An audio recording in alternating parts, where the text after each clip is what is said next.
জানা sir YouTube চ্যানেলে তোমাদের সকলকে স্বাগত জানাই। আজকে আমরা নতুন একটা আধুনিক ভারতের টপিক আলোচনা করব, সেটা হচ্ছে থিওসফিক্যাল সোসাইটি। আজকে যে ভিডিওটা আলোচনা করব তোমাদের খুব কাজে লাগবে এবং এই থিও সোসাইটি থেকে যা যা প্রশ্ন আসতে পারে এসেছে সবই আলোচনা করব। গতবারে নবম দশম কোল সার্ভিস কমিশনের এবং একাদশ দ্বাদশ দুটো জায়গাতেই কিন্তু কোশ্চেন ঢুকেছিল। এক যে অপশনে দিয়েছিল আর্য সমাজের সঙ্গে, অপশনে দেখবে ডিতে ছিল থিওসফিক্যাল সোসাইটি, আর 11-12 কোথায় ছিল, কত সালে গড়ে ওঠে। তো এবারও কিন্তু কোশ্চেন ঢুকে দিতে পারে। কোশ্চেনটা যেহেতু প্রায় 9-10 বছরের পরীক্ষা হচ্ছে, একটু ব্যাপ্তি বা পরিধি নিয়ে আলোচনা করব। ছোটো করে বলে দিই, এই ম্যাডাম ব্লাডভস্কি এবং হেনরি ওলকট, এই ব্লাডভস্কি ওলকটের নেতৃত্বে যে গড়ে উঠল, শুধু কি তারাই ছিল না, আরও ছিল। আমরা সেই নামগুলো বলার চেষ্টা করব। 1875 সালে গড়ে উঠল নিউ ইয়র্ক শহরে। তার প্রতিষ্ঠা দিবসের নাম আজকে বলবো কীভাবে হয়েছিল। আর ওলকটের পরবর্তীকালে যখন দায়িত্বে আসছেন আর কেউ নন, অ্যানি বেসান্ট। তিনি কিন্তু দীর্ঘ 1907 থেকে 33 পর্যন্ত, মৃত্যু পর্যন্ত অ্যানি বেসান্ট থাকবেন। বলা বাহুল্য, অ্যানি বেসান্ট এই সংস্থার সভাপতি রূপে, প্রেসিডেন্ট রূপে 1907 থেকে 33 থাকাকালীন 1931 সালে শান্তিতে নোবেলে মনোনীত হয়েছিল।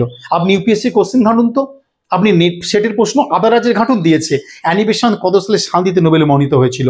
শুনলে অবাক হয়ে যাব। ব্লাডভস্কি 1891 মারা যাওয়ার পরে সেখানেও কিন্তু সভাপতি প্রথম 1875 থেকে 91 পর্যন্ত টানা থাকছেন ব্লাডভস্কি। তিনি মারার পরে 1892 সালে যোগ দিবেন এবং এই মাংসটি অর্থাৎ অ্যানি বেসান্ট থিও সোসাইটিতে যোগ দেওয়ার পর 1893 সালে চিকাগো ধর্ম সম্মেলনে থিওসফিক্যাল সোসাইটির দায়িত্ব তিনি আছেন, সদস্য রূপে যোগ দিচ্ছেন।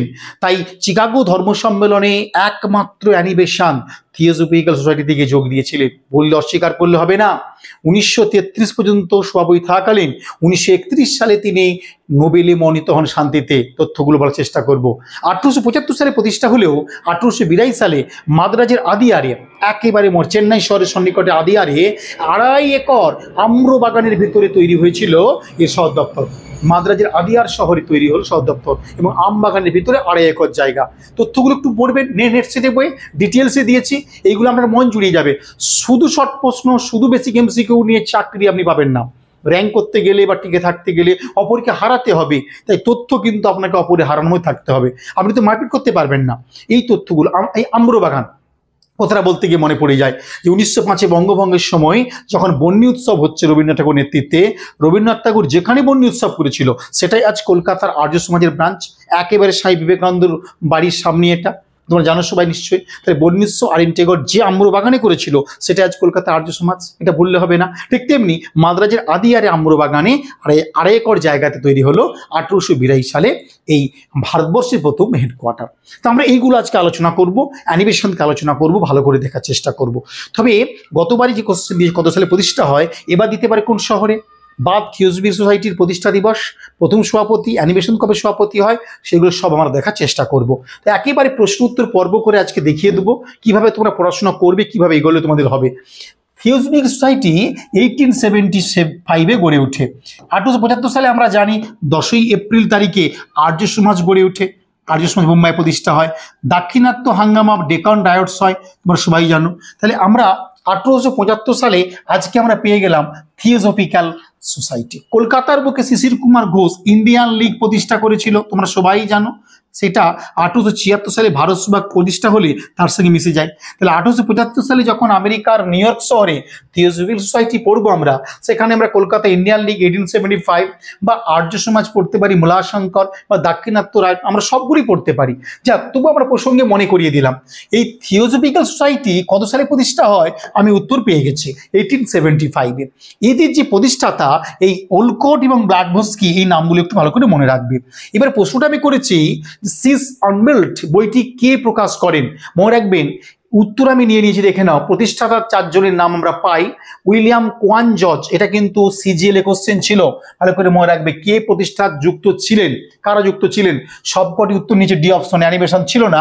তো colonel Henry Steel Olcott, madame Helena Petrovna Blavatsky, Annie Besant এবং উইলিয়াম কোয়ান জর্জ, এরা সকলেই কিন্তু যুক্ত ছিলেন। কিন্তু সিস আনবিল্ট গ্রন্থের লেখক ম্যাডাম হেলেনা পেট্রোভানা ব্লাডভস্কি। মনে রাখবে, এই ব্লাডভস্কি কোন দেশের নাগরিক ছিলেন, উত্তর নেবো আমি রাশিয়া। বাকি অপশন দেখে নাও, ইংল্যান্ড, আমেরিকা, আয়ারল্যান্ড আছে, উত্তর আমি রাশিয়া নিয়ে নেব। আর কর্নেল ওলকট তিনি কোথাকার লোক ছিলেন, তিনি ছিলেন আমেরিকা। দেখো দিয়ে দিয়েছি দুটো মানুষকে, ব্লাডভস্কি রাশিয়া, এবং ওলকট ছিলেন আমাদের আমেরিকান লোক। এটা খুব ইম্পর্টেন্ট। কোন শহরে গড়ে উঠে 5 নম্বর কোশ্চেনে কোনো কিছু প্রশ্ন থাকছে না, আমি বলেই দিয়েছি আমেরিকার নিউ ইয়র্ক শহরে গড়ে ওঠে কিন্তু। লন্ডন, ক্যালিফোর্নিয়া উত্তর এখানে, আর মাদ্রাজ এবং নিউ ইয়র্ক উত্তর হয়ে গেল কিন্তু। এবার একটা প্রশ্ন 6 কোশ্চেনটা খুব ইম্পর্টেন্ট, যে হেনরি কর্নেল ওলকট এবং মাদাম ব্লাডবোস্কি কার আদর্শে সবচেয়ে বেশি অনুপ্রাণিত বা আকৃষ্ট হন? উত্তর আমরা নিয়ে নেব মূলাশঙ্কর বা দয়ানন্দ সরস্বতী, একই সঙ্গে কিন্তু প্রতিষ্ঠাতা। 1875 10 এপ্রিল গড়ে উঠছে আর্য সমাজ, আর নভেম্বরে গড়ে উঠছে আমাদের থিওজ সোসাইটি। তাই দয়ানন্দ সরস্বতীর আদর্শে কিন্তু বড় হয়েছিলেন বা সংস্থাটা গড়ে তুলেছিলেন। ভীষণ ভালো প্রশ্ন কিন্তু এটা। কত সালে থিওজ সোসাইটি প্রথম ভারতবর্ষে শাখা খুলেছিল, ব্রাঞ্চ খুলেছিল ভারতবর্ষে? Very very important. 1882 সালে মাদ্রাজের আদিয়ারে প্রথম শাখা খুলেছিল theosophical society. Very very important question. Establish কবে হলো বলে দিয়েছি 1875, এবং এর শাখা খোলা হচ্ছে 1882। কোথায় খুলেছিল? পরে প্রশ্ন দেখেছি থিওজফিক্যাল সোসাইটি ভারতের কোথায় প্রথম শাখা খুলেছিল, আমি লোকেশন জানতে চেয়েছি। লোকেশন উত্তর হবে কিন্তু দেখো আদিয়ার, মাদুরাই, হসুর এবং তিরুবনন্তপুরম আদিয়ার। হসুরকে বলা হয় লিটিল ইংল্যান্ড ইন ইন্ডিয়া, মনে রাখবে এটা।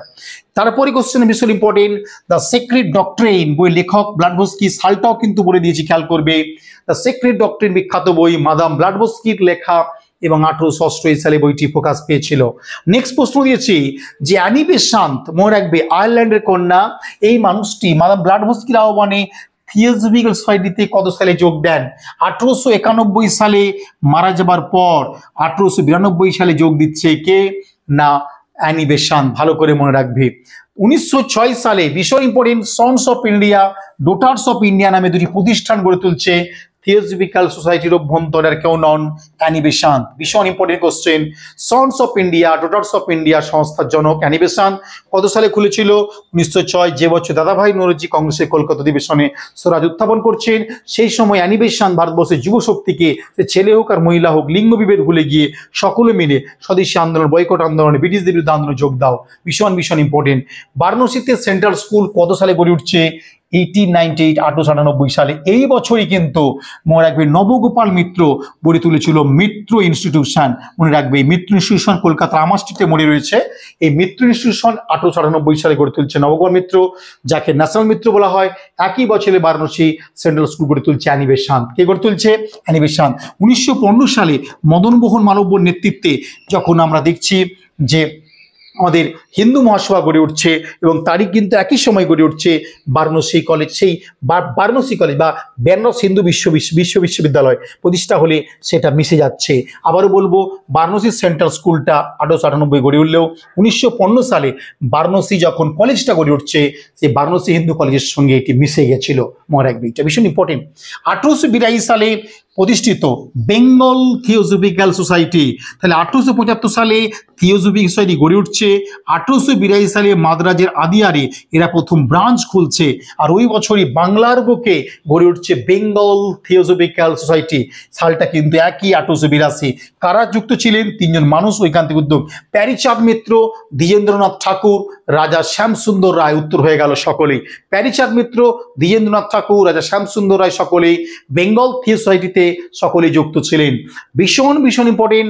থিওজফিক্যাল সোসাইটিতে যারা যুক্ত ছিলেন তাদের মধ্যে সামরিক কর্মকর্তা কে ছিলেন? উত্তর হবে কর্নেল হেনরি স্টিল ওলকট, একজন সামরিক কর্মকর্তা ছিলেন। অপশনগুলো বলছি না, মাদাম ব্লাডবোস্কি, অ্যানি বেসান্ত, বালগঙ্গাধর তিলক, উত্তর ওলকট, যে সামরিক কর্মকর্তা ছিলেন। এবারে আমি দিচ্ছি কোন তথ্যটি সঠিক, এরকম কোশ্চেন আমাকে প্লে করতে হবে, এটাও দেখে নিয়ে যাক। থিওজফিক্যাল সোসাইটি থেকে সবচেয়ে গুরুত্বপূর্ণ কোশ্চেন, কর্নেল হেনরি স্টিল ওলকট ছিলেন একজন আমেরিকান সামরিক কর্মকর্তা, এবং তিনি একজন জার্নালিস্ট ছিলেন এবং সাংবাদিক ছিলেন। এখানে উত্তরটা এর থেকেই পেয়ে গেলাম যে থিওজফিক্যাল সোসাইটির একমাত্র member colonel Henry Steel Olcott American সামরিক কর্মকর্তা ছিলেন এবং সাংবাদিক ছিলেন। আর মাদাম হেলেনা পেট্রোভনা, ভীষণ ইম্পর্টেন্ট, ব্লাডবোস্কি, যিনি একজন রাশিয়ান লেখিকা এবং রহস্যবাদী ছিলেন। আর থিওজফিক্যাল সোসাইটির মাধ্যমে ভারতবর্ষের ঐতিহ্য এবং আধ্যাত্মিকতাকে তুলে ধরা হয়েছিল। তাহলে এখানে কোনটি সঠিক? উত্তর হবে সবগুলোই সঠিক, কারণ 3টেই কারেক্ট আছে। ভালো করে মনে রাখবে। কোশ্চেন এবারে প্রবল সম্ভাবনা আসার মতো। থিওজফিক্যাল সোসাইটির প্রথম সভাপতি ওলকট ছিল বলে এসেছি, তিনি 1832 থেকে 1907 জীবিত ছিলেন। এই ওলকটই ছিলেন প্রথম সভাপতি। তবে যিনি প্রতিষ্ঠাতা ছিলেন ভালো করে মনে রাখবে, পেট্রোভনা ব্লাডবোস্কি 1831 থেকে 1891। 1891 তিনি মারা যাওয়ার পরে বেসান্ত কিন্তু পুরোপুরি নিয়ন্ত্রণে নিয়ে নিয়েছিলেন থিওজফিক্যাল সোসাইটিকে, মনে রাখবে এইটা। আর এই যে সময়কালে 1931 সালে শান্তিতে নোবেলে মনোনীত হয়েছিলেন অ্যানি বেসান্ত, যদিও নোবেল পুরস্কার পায়নি তো মনোনীত হয়েছিল 1931 সালে। তাই প্রথম প্রেসিডেন্ট বা সভাপতি কর্নেল হেনরি স্টিল ওলকট 1875 থেকে 1907 পর্যন্ত ছিলেন। আর 1891 সালে তিনি মারা যাওয়ার পরে কিন্তু দায়িত্বে এসে যাচ্ছেন বেসান্ত, ভালো করে মনে রাখবে। থিওজফিক্যাল সোসাইটি গড়ে উঠছিল 17 নভেম্বর 1875, 17 নভেম্বর গড়ে ওঠে। তাই প্রতিষ্ঠা দিবস বা ফাউন্ডেশন ডে পালিত হয় 17 নভেম্বর। দেখো আর্য সমাজের দ্বারা কেন অনুপ্রাণিত দয়ানন্দ সরস্বতী, 1875 ভালো করে মনে রাখবে 10 এপ্রিল গড়ে উঠছে আর্য সমাজ। আর এখানে ডেটটা দিলাম 17 নভেম্বর গড়ে উঠছে থিওজফিক্যাল সোসাইটি, সাল কিন্তু একই 1875 সালে। দেখে নাও তাহলে মূলাশঙ্করদের অনুপ্রাণিত হচ্ছে কেন, তার আর্য সমাজটাও কিন্তু গড়ে উঠেছে কয়েক মাস আগে।